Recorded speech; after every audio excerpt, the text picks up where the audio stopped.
Welcome to the High School Athlete Nutrition Podcast, where we chat about fueling your performance on and off the field, court, track, or pool. I'm your host, Stephanie Melitano, a registered sports dietitian who specializes in helping athletes optimize their performance with a strong fueling plan.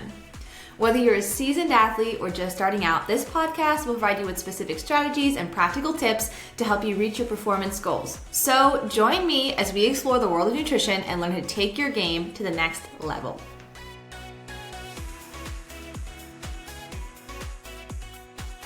Hey athletes, welcome back to the High School Athlete Nutrition Podcast, where we're breaking down all things facts for fueling your performance, recovery, and everything in between. I'm Stephanie, your go-to sports dietitian and nutrition coach, here to help you, a high school athlete, take your game to the next level. Today we have a really fun and kind of a hot topic when it comes to athletes, and it's protein. So we're going to be breaking down some myths and some truths about protein, and you've probably heard it all, that you need protein shakes, that you can't gain muscle without protein, you have to eat meat, you can't be plant-based, the more protein you eat, the more muscle you build.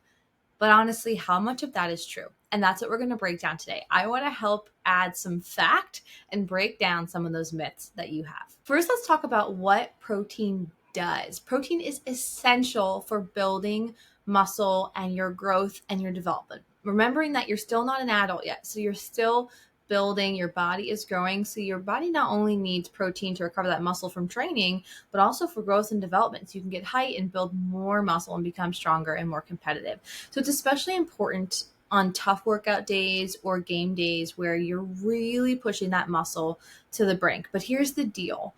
More doesn't always mean better. It's about the timing and the quality and the balance of it all. And that's why my key pillars when working with athletes are fuel, what you eat, and finesse, or the timing of what you eat. So we're going to be talking a lot about fuel and finesse today, of what you're eating and when you're eating it. But I want to clear up some of the most common myths about protein that you might hear first. Myth number one is that you need a protein shake right after a workout. Protein shake might be helpful if you don't have any options, like you're on the run, you need something really quick. You can absolutely have a protein shake right after training, but that's not all that's required. You actually need more. So right after training, your body needs protein to help rebuild muscle, but also carbs to help refuel muscle. So if you are grabbing that protein shake, make sure you're pairing it with a banana or a bagel or a granola bar. You're adding in that extra carbohydrate that your body so desperately needs. On another note, you don't always need that protein shake. You can lean into yogurt or chocolate milk or even a drinkable yogurt as a really great option when you're on the run. So yes, you can use a protein shake, but they're not always essential right after a practice. Myth number two, the more protein you eat, the more muscle you'll build. The truth is that your body can only tolerate so much protein at one time. And so extra protein doesn't magically get turned into muscle so that you're faster and you're building more. It comes down to total calories and how much you're eating during the day. And to be truthful, most of that energy is going to come from carbohydrates and fats to help you build that muscle, because you can't build muscle unless you have the energy to do it. And that energy comes from carbs and fats. Myth number three is you can't get enough protein if you don't eat meat. This is totally false. I work with so many plant-based athletes that can absolutely meet their needs with plant-based foods like tofu, beans, legumes, nuts and seeds, soy milk, plant-based milks and yogurts. There are so many options nowadays that you can be 100% plant-free and it's doable. Yes, you need a strategy because plant-based proteins aren't as easily digested by your body, but it's absolutely doable to be a plant-based competitive athlete. And myth number four is that a high protein diet is key to your athletic performance. We've kind of touched on this one already, but the honest truth is that carbohydrates are the cornerstone of your fueling plan. When I'm helping you build out a fueling plan, or when I'm teaching how to build a fueling plan in the academy, you are focusing on carbohydrates first and then looking at consistent protein intake during the day.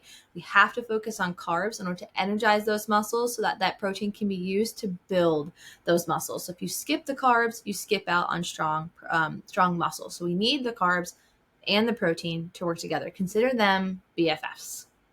Here is one of my most frequently asked questions is how much protein do I actually need? And it's a great question. And it really varies depending on you and your training. And that's why in the Academy, which is my online course, I teach you how to calculate your specific protein needs and carb needs based on how much you're training and your individual sport. So you can really get that personalized number to aim for. But in general, most athletes need zero point 0.6 to zero point 0.8 grams of protein per pound of body weight.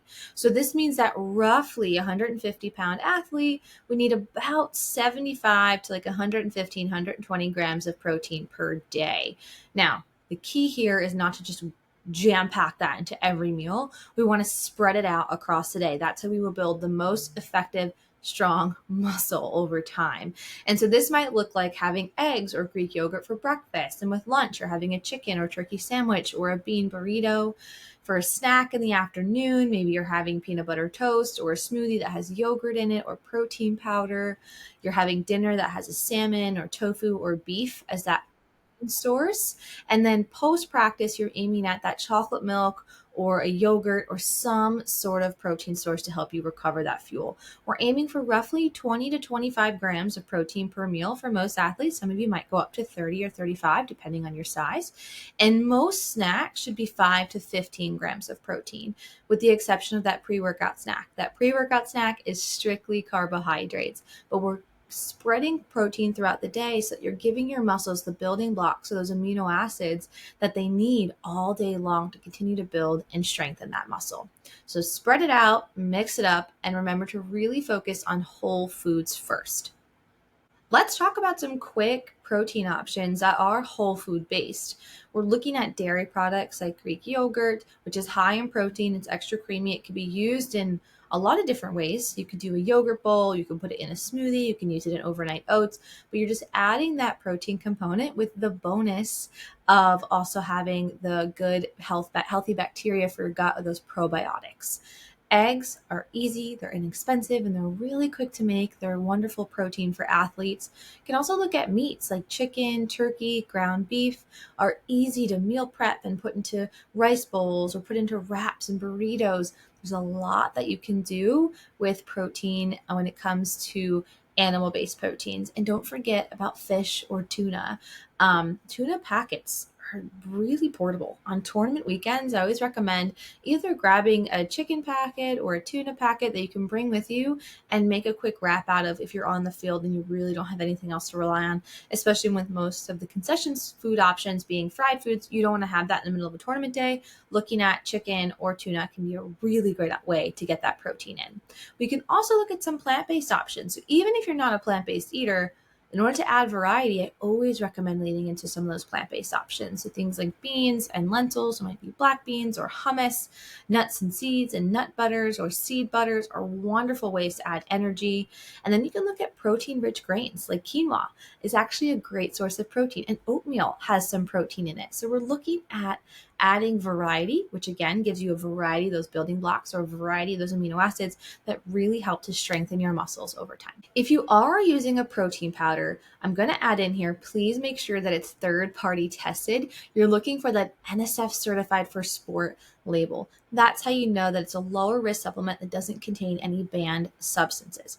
Now, when it comes to how often you should use protein powders, or I'm going to include shakes and bars in this conversation too, I typically like to use the rule of thumb for most athletes. This is quite a generalization, but for most athletes, no more than once per day. We're using those bonus proteins or those powders, those shakes, and those bars no more than once because I really do want you to focus on the whole protein. When you're eating that whole food, you're getting a wide variety of nutrients and omega-3s and B12. When you're having the protein powder, it's typically just protein. So we want to look at supporting your body from that whole nutrition approach, and we do that with mostly real foods. And then when you need that protein bar or shake or powder, it's there for you, but typically no more than once per day. So wrapping up, here's where you really need to know about protein. One, it's only part of the equation. Carbs and fats all play a role with protein on your performance plate. So make sure that you're balancing it out and not just leaning into protein everything. They really make protein everything these days. So don't get sucked into protein pizza and protein chips and all those things. You need the real carbs sometimes too. Real food is better than the fancy protein powders and shakes and bars. Those things are excellent when you're in a hurry and you just need quick fuel. Definitely a go-to, but don't rely on them multiple times a day. Really try to look at whole foods first and then finding that balance overall throughout your day. And lastly, remembering that more protein doesn't mean more gains. It's about finding that balance with carbs and fats to help energize your muscles so that the protein can be used to help build muscle. If you're still unsure about how much protein you need or what is right for your sport, I invite you to check out the Academy. It's the online resource that I created for high school athletes and their families, and you will find lots of videos, worksheets, fueling guides, and recipes in there to help you build your perfect fueling plan. Until next time, athletes, happy fueling.